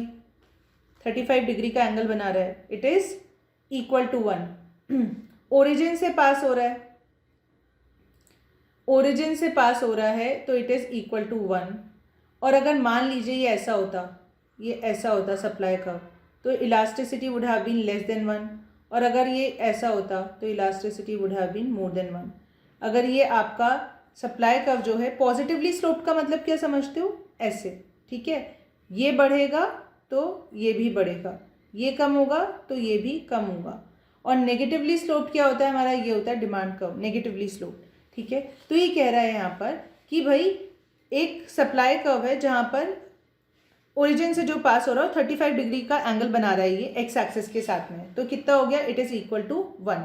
ठीक है, इलास्टिसिटी की बात कर रही हूँ.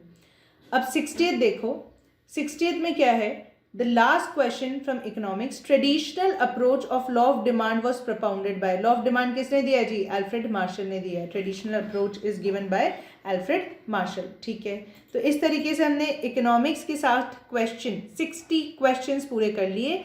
अब जल्दी से देखो BCK के भी 40 क्वेश्चंस देख लो. उससे पहले कि हम आगे चलें, एक बार इकोनॉमिक्स का स्कोर बता दो कि 60 में से कितने राइट किए हो, कितने ब्लैंक छोड़े हो, कितने गलत किए हो। राइट कितने किए, ठीक है, रॉन्ग कितने किए और ब्लैंक कितने छोड़े। मान लो कि 48 राइट कर दिए, ठीक है, 2 ब्लैंक छोड़ दिए और 10 आपने रॉन्ग कर दिए। अब कितने मार्क्स मिलेंगे, इसमें मिलेंगे प्लस के 48। ब्लैंक आपने छोड़े हैं तो कुछ भी नहीं होगा, ना प्लस होगा ना माइनस होगा। अगर रॉन्ग कर दिया आपने तो माइनस होगा।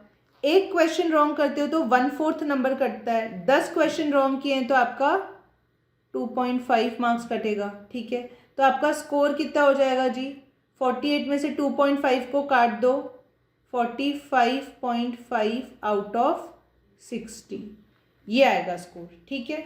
तो ऐसे मुझे कमेंट्स में नीचे बता देना आपका स्कोर क्या बन रहा है अभी तक का। हाँ जी, तो अब कर लेते हैं बीसी के सॉल्व, पार्ट 2 बीसी के 40 questions. Here we go, question number 61, which of the following is not an economic activity. ये तो फेवरेट क्वेश्चन है एग्जामिनर का, इकोनॉमिक और नॉन इकोनॉमिक एक्टिविटी का। इकोनॉमिक एक्टिविटी क्या होती है, जिसको हम लाइवलीहुड अर्न करने के मोटिव से करते हैं। नॉन इकोनॉमिक एक्टिविटी जिसको हमने किसी भी और मोटिव से किया, out of love, passion, hobby, charity, altruism, social motive, कुछ भी हो सकता है, पर पैसे कमाने का कोई मोटिव नहीं है। Eating food at a restaurant, yes. Selling food at subsidised prices, yes. Making cloth for retail, yes. आप अपने ही घर के सामने रोड साफ कर रहे हो, ये इससे कुछ नहीं मिलने वाला भाई, ये तो आप अपने सेटिस्फैक्शन के लिए कर रहे हो, अपनी सफाई के लिए कर रहे हो, इसका कोई लाइवलीहुड मोटिव नहीं है, इकोनॉमिक मोटिव नहीं है, तो ये नॉन इकोनॉमिक एक्टिविटी हो जाएगी। 62 देखो, external factors affecting a business environment are also referred to as factors which are uncontrollable. भाई ये कंट्रोलेबल नहीं होते हैं, बिल्कुल भी नहीं होते हैं, ठीक है। चलो नेक्स्ट देखो 63, वो कौन है जिसके पास इंडिया का only port led multi product special economic zone है, ठीक है। वो कौन है, वो मिस्टर अदानी है।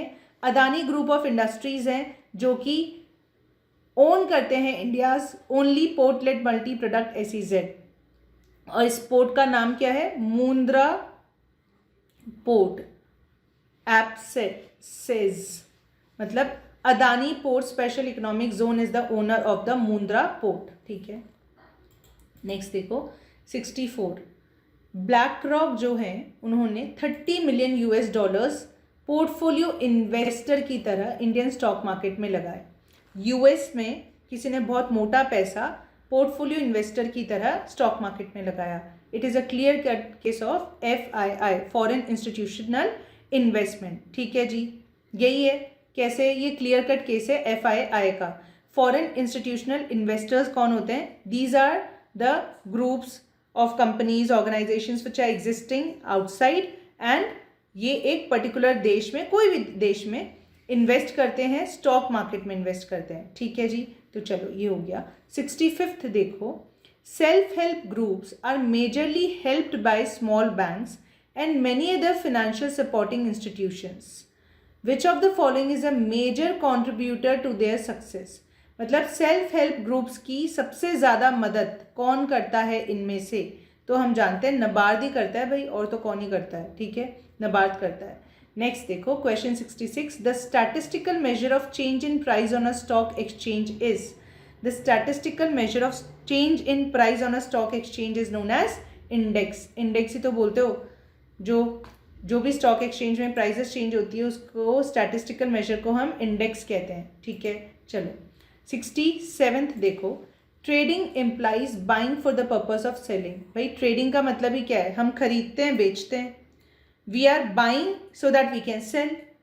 Applying this criteria, tell which of the following activities would not qualify as trading. इनमें से कौन सा ट्रेडिंग में नहीं आएगा, ठीक है, इनमें से कौन सा ट्रेडिंग में नहीं आएगा। तो देखो, आपने बल्क क्वांटिटी में मैन्युफैक्चरर से कुछ खरीदा और छोटी छोटी क्वांटिटी में रिटेलर को बेचा, ये तो ट्रेडिंग ही होती है।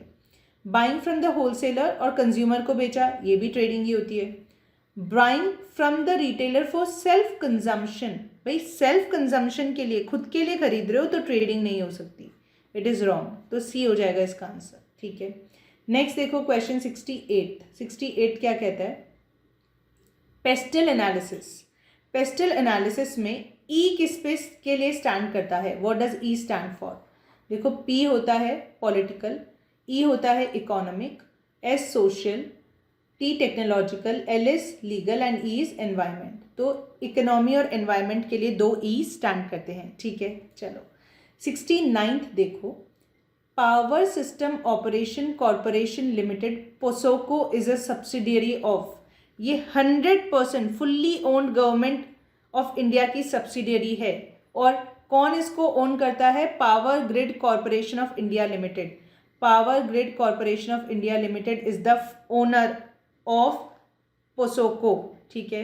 तो POSOCO is a subsidiary of the government of India, जिसका नाम है PGCIL, that is power grid corporation of India limited, ठीक है जी। चलो नेक्स्ट देखो, क्वेश्चन नंबर 70।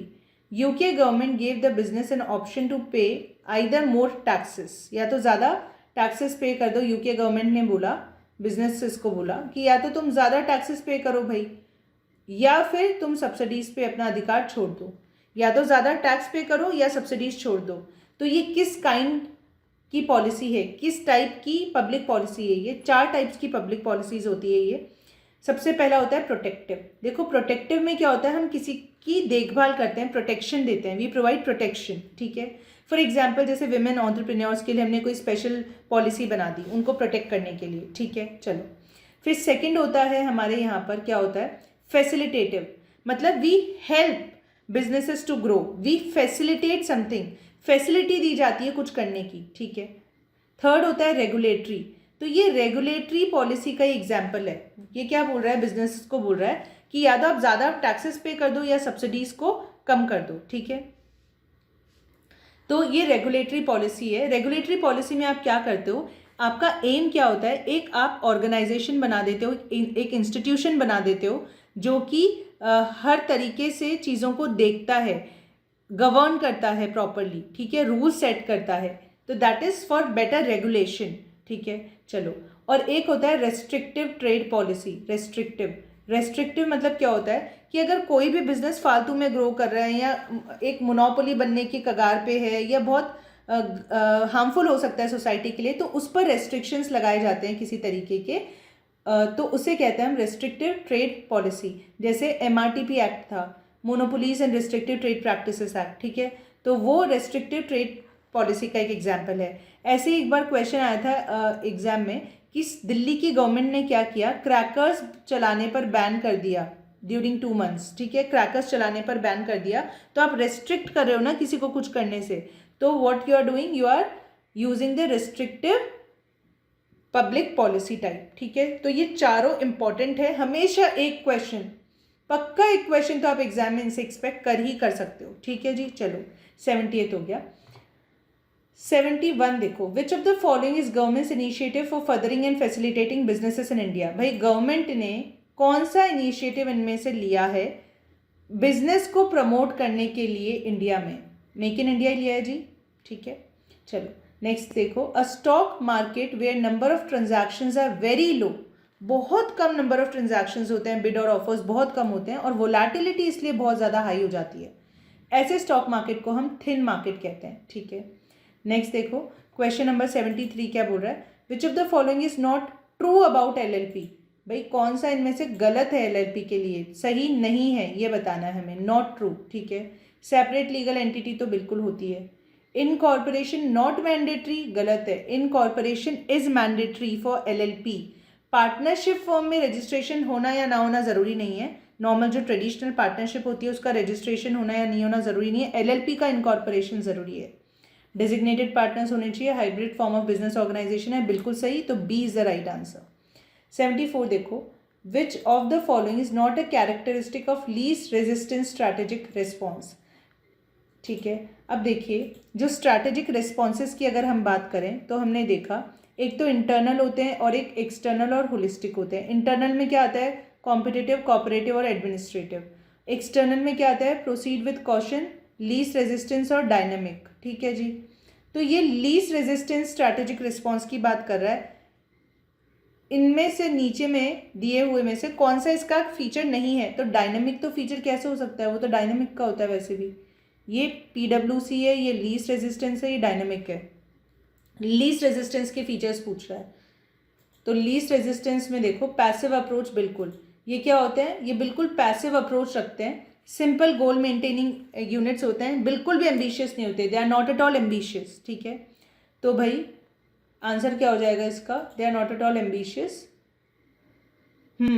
तो which is not a characteristic dynamic, dynamic is not a characteristic, ठीक है। 74 का ये हो जाएगा, क्योंकि बी और सी तो कैरेक्टरिस्टिक्स हैं लीस्ट रेजिस्टेंस स्ट्रैटेजिक रिस्पॉन्स के।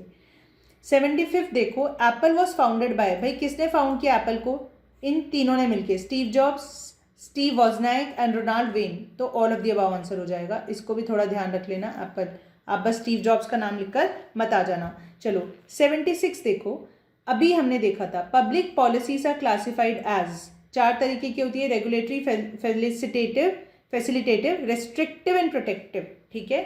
चलो regulatory, facilitative, restrictive and protective important है, ये ध्यान रखना। चलो 77 देखो, which of the following is not a function of SEBI, SEBI का फंक्शन नहीं है, quasi legislative, quasi judiciary, quasi executive, ये तीनों फंक्शन होते हैं, लेजिस्लेचर, जुडिशरी और एग्जीक्यूटिव, क्वासी फिजिकल नहीं होता कुछ सेबी का फंक्शन, ठीक है। नेक्स्ट देखो question number 78, a water bottle sold in mall, एक तो सेम वाटर बॉटल मॉल में बिक रहा है, एक सेम बाहर बिक रहा है हाफ प्राइस पे, रोड पर, रोड साइड में बिक रहा है, is an example of price discrimination. अलग अलग प्राइस चार्ज कर रहे हो आप सेम वाटर बॉटल के लिए, सेम प्रोडक्ट के लिए, दो अलग अलग जगह पर, तो ये प्राइस डिस्क्रिमिनेशन का एग्जाम्पल है।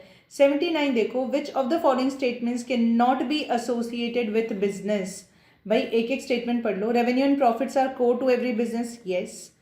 Only an educated person can start business, बिल्कुल भी नहीं। Capital is needed to start business, हाँ। It is better to be aware of legal compliances for all businesses, हाँ, ठीक है। तो करेक्ट आंसर क्या हो जाएगा यहाँ, ये कि एक एजुकेटेड पर्सन को बिल्कुल ज़रूरी नहीं है कि वही एजुकेटेड पढ़ा लिखा इंसान ही बिजनेस को शुरू कर सके, ठीक है। चलो देखो क्वेश्चन नंबर 88 क्या कह रहा है, which of the following is not part of the internal environment of business organisation. तो अगर हम देखें, रिवाइज करने की कोशिश करें, बिजनेस एनवायरनमेंट जो होता है उसमें 2 पार्ट्स होते हैं, इंटरनल और एक्सटर्नल, ठीक है। एक्सटर्नल को फिर से माइक्रो और मैक्रो में डिवाइड करते हैं। इंटरनल में क्या क्या आता है, corporate culture, human resource, quality of physical resources, what is the mission, objectives, trade unions, customers, ये सब आते हैं। कस्टमर्स आते हैं, कस्टमर्स नहीं आते हैं। Labour union, corporate culture, vision, mission, objectives, quality of natural resources, human resources, ये सारी चीज़ें इंटरनल एनवायरनमेंट में आती है, बट कस्टमर्स जो होते हैं वो एक्सटर्नल एनवायरनमेंट का पार्ट होते हैं। कस्टमर, ऑर्गेनाइजर्स, सप्लायर्स, इंटरमीडिएरीज, ये सब एक्सटर्नल एनवायरनमेंट का पार्ट है, ठीक है। तो 80th का आंसर हो जाएगा सी। अब देखो 81 क्या बोल रहा है, it is saying which gas company owns India's largest pipeline network, ऐसी कौन सी गैस कंपनी है जिसके पास इंडिया का लार्जेस्ट पाइपलाइन नेटवर्क है, it is GAIL India limited, ठीक है। चलो नेक्स्ट देखो क्वेश्चन नंबर 82, फॉरेन ब्रांड्स को इंडिया में वेलकम किया गया, उन्हें अलाउ किया गया कि आप फॉरेन ब्रांड नेम्स को इंडिया में भी यूज़ कर सकते हैं। ये क्या बताता है हमें, this shows us what, it shows us what, it shows us liberalisation, ठीक है। Relaxation of the norms, rules, liberalisation, making it liberal and easy for the business players, role players, ठीक है, बिजनेस ऑर्गेनाइजेशंस। चलो 83 देखो, NABARD refinances the financial institutions which finances the, NABARD किन लोगों को फिर से पैसा देता है, जो लोग रूरल सेक्टर के लिए लैंडिंग करते हैं, जो रूरल सेक्टर के लिए पैसा देते हैं, उन ऑर्गेनाइजेशंस को नबार्ड फिर से पैसा दे देता है, ठीक है।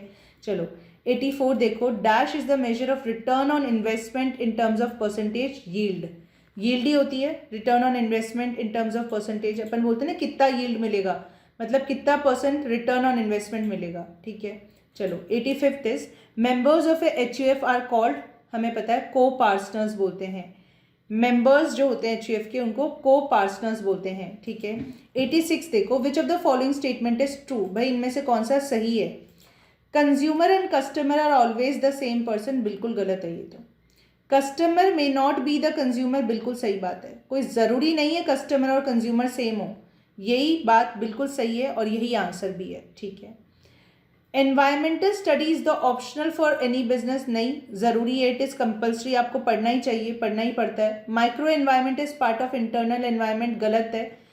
एक्सटर्नल एनवायरमेंट को दो पार्ट्स में डिवाइड करते हैं, माइक्रो और मैक्रो में, तो यहाँ पर ये इंटरनल गलत है, ठीक है।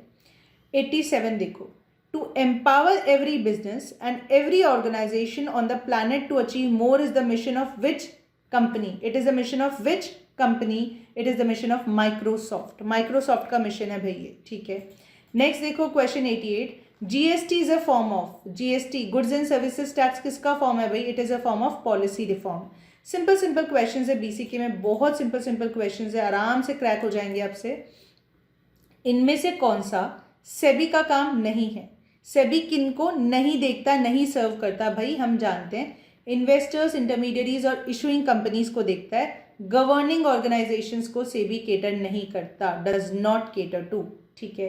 90th देखो, token money paid in the early stages of negotiation is known as what, it is known as earnest money deposit.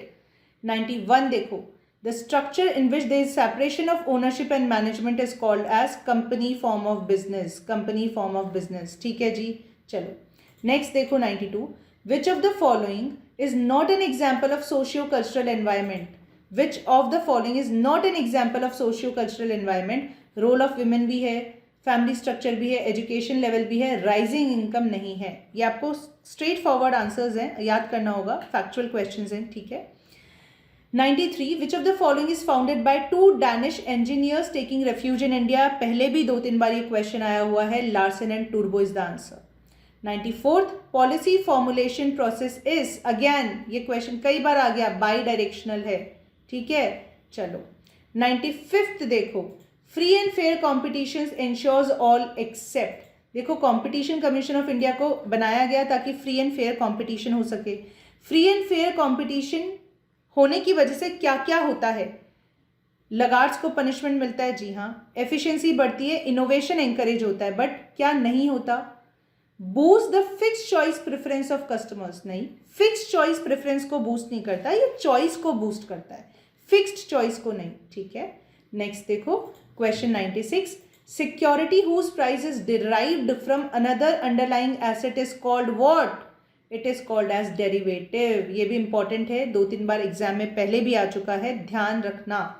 97th, which of the following is not a stakeholder for a business, कौन इनमें से stake holder नहीं है जी, customer, promoter, government तो है, competitor नहीं होता stake holder. 98th देखो, Atmanirbhar Bharat is a competition for global companies in India, Atmanirbhar Bharat, self sufficient India, self dependent India, Indian companies के लिए तो अच्छा है, बूस्ट मिल रहा है उन्हें, उनके लिए पॉजिटिव है, ग्लोबल कंपनीज के लिए कंपटीशन है, वो नेगेटिव है।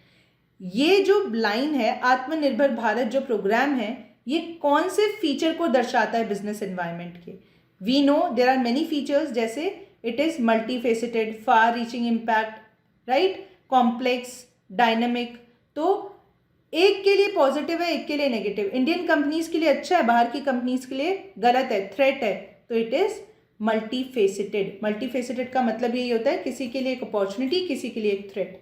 लास्ट 2 क्वेश्चंस देखो, क्वेश्चन 99 क्या कहता है, which, who from the following helps a budding business to quickly launch a product and put it in the first lane of commercial success, इनमें से कौन सा एक नए बिजनेस की मदद करता है उनका प्रोडक्ट लॉन्च करने में, उनको कमर्शियल सक्सेस दिलवाने में जल्दी से, business accelerator, business accelerator is the answer. Last question for the evening guys, rates of interest that can be changed contractually by the lender are known as administered rates. इनको क्या कहते हैं, administered rates कहते हैं। दोस्तों मैं उम्मीद करती हूँ अच्छे से आपको सारे क्वेश्चंस समझ आ गए, हमारा रिवीजन हो गया, जो भी करेक्शंस, डिलीशंस, एडिशंस थे मैंने आपको सब बता दिए। आई होप अच्छे से आप रिवाइज कर पाए। अब देखो सुबह 10 बजे आपको बीसीके का मैराथन मिलेगा, शाम को 6 बजे आपको इकोनॉमिक्स का चैप्टर 4 का रिवीजन मिलेगा, और कल 20 दिसंबर को 9 बजे आपको पेपर 4 के लास्ट मिनट टिप्स मिलेंगे। तो I wish you all the best. एक एक मिनट कीमती है, आर या पार सिचुएशन है, डोंट वेस्ट एनी टाइम, जान लगा दो और 95 प्लस ला के दिखाएंगे हम इकोनॉमिक्स बीसीके में। My best wishes are with you, all the best, bye bye.